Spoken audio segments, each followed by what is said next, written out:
All right, I want you guys to welcome our special guest today, Lewis Santer, who is playing Tigger in Winnie the Pooh Blood and Honey 2. First things first, welcome to Fantasy Films. I appreciate you taking the time. Thank you.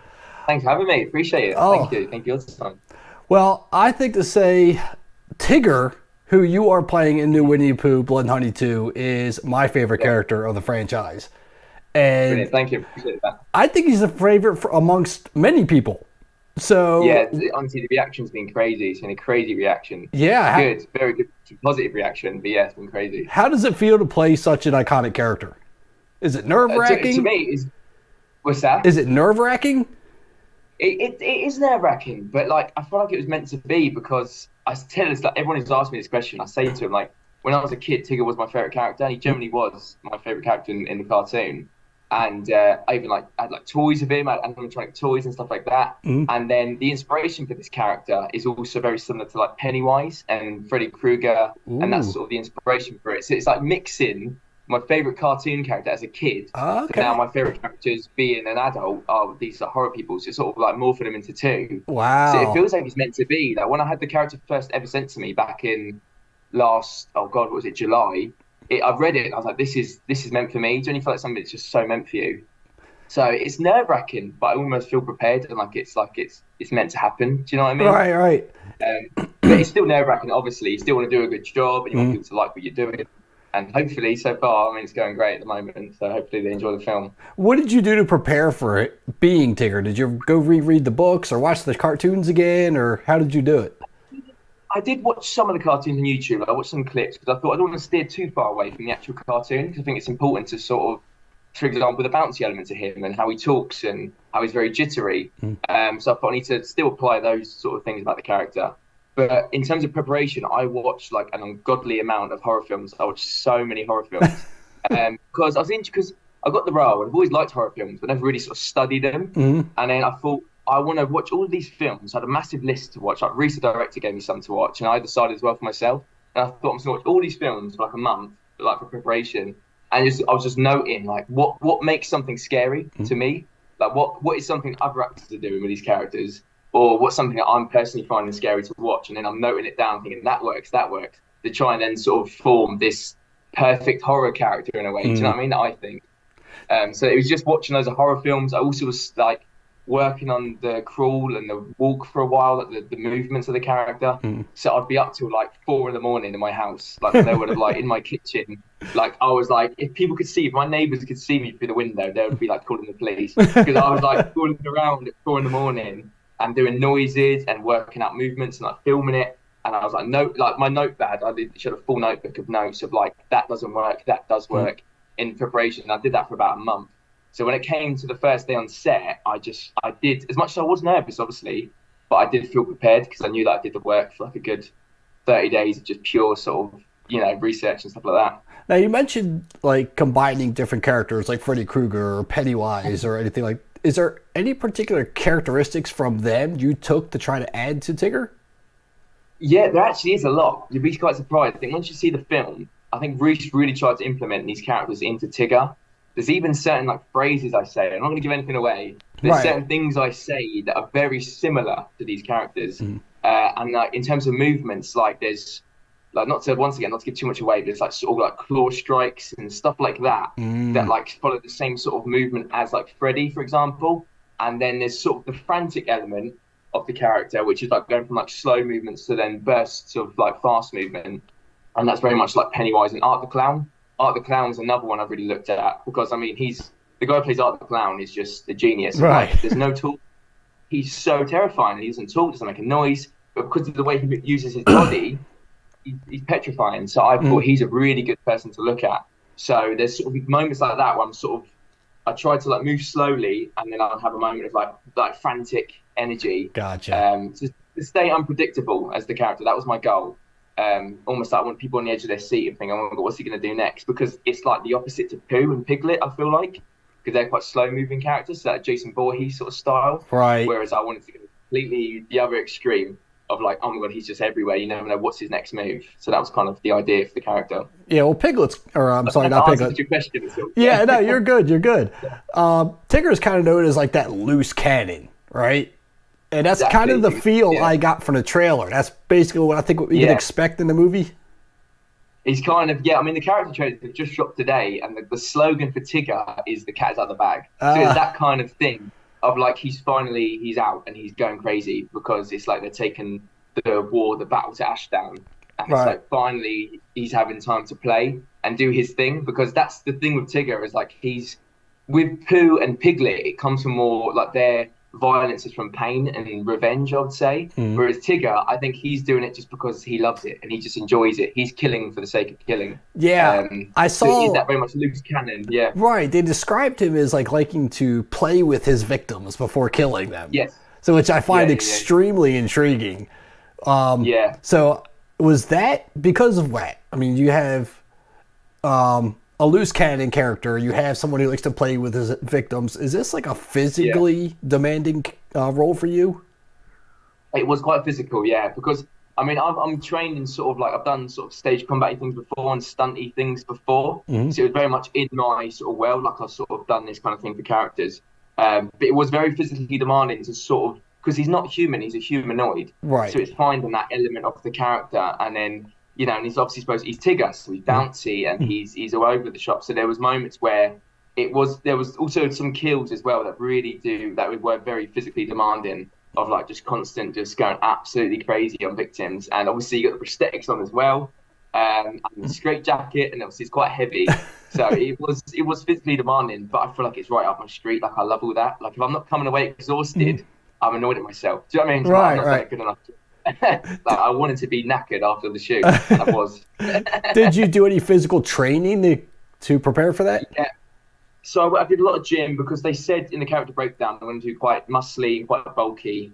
So I go to gym anyway, but I really feel like a good month and a half I was really eating more, training more, like sense of weights, and I was doing a lot of mobility training. So back in drama school, we used to do these mobility things all the time.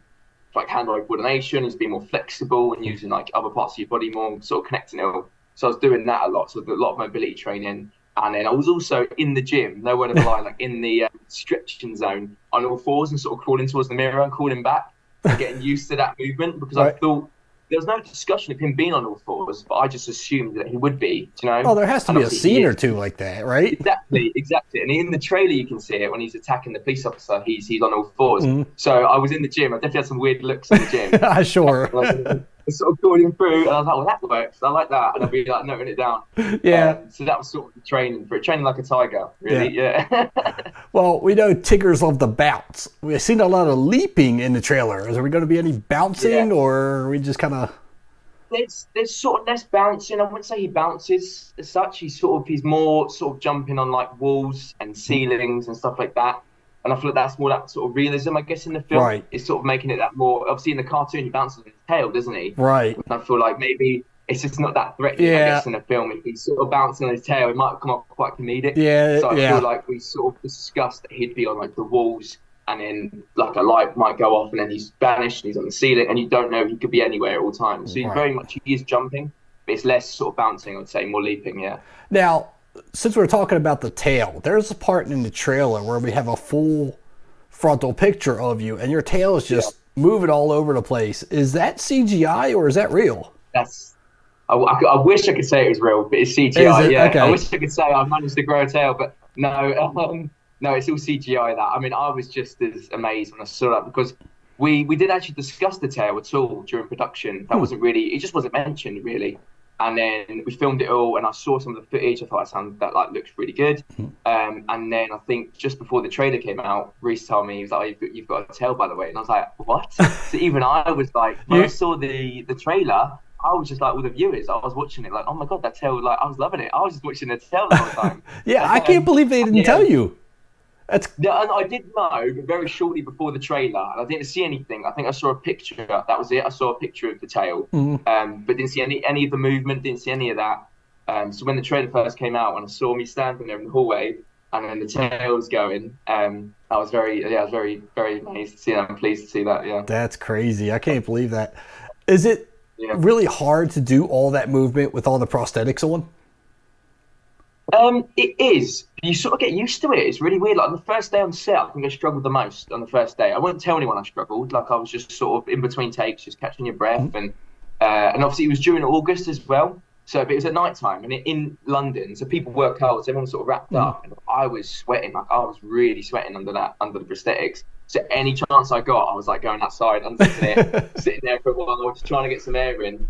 But by like the third day on set, I was sort of used to it. It's a really weird feeling. You sort of miss it when it comes off, and you sort of get used to how you look as the prosthetics and the feeling of it. You sort of come out of it, look in the mirror, and you're like, oh yeah, him, that guy. Do you know what I mean? You're like, oh, I sort of missed it. Yeah, it sort of became a part of me. Without giving too much away, obviously, is there a favorite scene that you had filming? A favorite scene? What can I say? There's a bit in the film, I'll say like a favorite death, if that works. Okay, that's good. There's a bit where I won't say what happens or how I kill him, but there is a bit when Tigger's literally in a shower of blood, and I mean like an absolute shower. Like every part of me, like there was not an inch of yellow or orange on me anymore. Like I was just completely red, and it was in my eyes and it was in my mouth, and I'm like, even like the crew were looking at me after, and they're like, "Oh my god, you got clubbed!" Like I was completely red, like completely. And it's just when I'm killing someone, and it's just an absolute shower of blood from what I'm doing to this person. So I remember that coming off. I remember coming off that, and obviously all the other kills were great, but like everyone's sort of like, right, that one's done, now on to the next kill, sort of thing. Do you know what I mean? It was sort of like we had, it was a process. But with that one, we sort of came away from it, and I remember the looks of the crew. The crew were like, even the makeup people who were in the practical effects were like, oh my god, that was disturbing. Like they were like, no, that was bad. Do you know what I mean? So it was like that feeling. I kind of came away, and I was still in character, and I had blood in my eyes and in my mouth, and people were looking at me like, okay, that was disturbing to watch, even from behind the camera. I remember that one sticking to my brain and thinking, okay, this is a good scene. This. Do you have to go look in the mirror and see what they were all staring at? Yeah. I think someone took a picture of it. So there was constantly people taking pictures on set, like with like a photographer on set. I think he took a picture and I had this like side eye, and he showed it to me, and I was like, okay, that looks like I'm like, what's going crazy about? Like, and you just forget your prosthetics. Like no one can hold eye contact with you. Right. Like people were talking to me on set, and like, can we get you on this mark? And they're sort of doing that with their eyes, not really looking at me, because it's obviously it's scary, especially covered in blood as well. Yeah, right. Yeah. Do you do a lot of horror movies? Is this like normally something up your alley, or do you normally do a different genre? This is actually my first ever film role. Oh, really? Actually, yeah. I graduated from drama school last July, so I did 4 years at drama school. My first ever acting job was at the Globe doing Shakespeare. So I was doing Romeo and Juliet at the Globe. Wow. And then during my time at the Globe, I was texting Rhys about this character, and then I self-taped right near the end of my show at the Globe. And then as soon as I finished that, I went on to this thing. So it was this my first actual film role. And it was different. It was crazy going from like I was playing Benvolio in Romeo and Juliet at the Globe, and then going to play a killer Tiger Man in a horror film. That's so it was like huge. You could get more different if you tried. Yeah. I mean that for a first big role. I mean this is iconic for you. This is a big deal. Oh god, it's an absolute dream. Yeah, honestly, I do feel blessed for it. Honestly. And it is that sort of horror icon sort of thing. And I've always wanted to play, like, ever since watching Pennywise in the 2017 It, I've always said I want to have like a horror character like that like can almost become iconic. I've always said it since 2017. So it's almost like manifested into this character. Wow. Really. Well, congratulations then. Yeah. That's big. Thank you so much. No, it is a dream. Thank you. I do appreciate that. All right, so I don't want to take up too much of your time, but I got one final question before I let you go. If I happen to run into Tigger in a dark alley, what are my best chances of survival? Best chances of survival? Oh god. I feel like there's almost 0% chance of survival. Zero. I feel like I feel like he's one of those people, like you couldn't. There's not a side to him I think you could get on where, like, I don't think he needs anyone. Like, I don't think you could be like, I'm with you, I'm on your side. Oh. I feel like I think he's that bloodthirsty. Oh, I think man. he literally just, as soon as he sees you, he just can't wait to just rip you apart. He's that kind of character. So I'm a goner. Yes, I'm sorry. It is what it is. This is Lewis talking. I'm sorry. Tigger, on the other hand, he'd be straight in. But I feel like Pooh and Piglet, you might be able to reason with him a little bit. But with Tigger, he's so bloodthirsty, and that's what he lives for. And that's what excites me about the character. That's why I'm super excited to see this. Oh, brilliant. Thank you. I really appreciate that. All right. Well, I appreciate you taking the time to talk to me, man. I congratulate you on the role. And again, thanks for showing up. And I will be, trust me, the first in line to check out this movie. Yeah, give me a shout. Once you've watched it, give me a message, whatever. Let me know what you think. I will, 100%. Look forward to hearing that. Brilliant. All right. Thank you so much, Kevin. Yeah. Thank you for your time. Take care. If you guys made it this far in the video, thank you so much for watching. Drop a like on it for me. Leave your comments down below and show some support for Lewis Santer. I am super excited to see him as Tigger. Don't forget to hit that subscribe button, and I'll see you at the concession stands.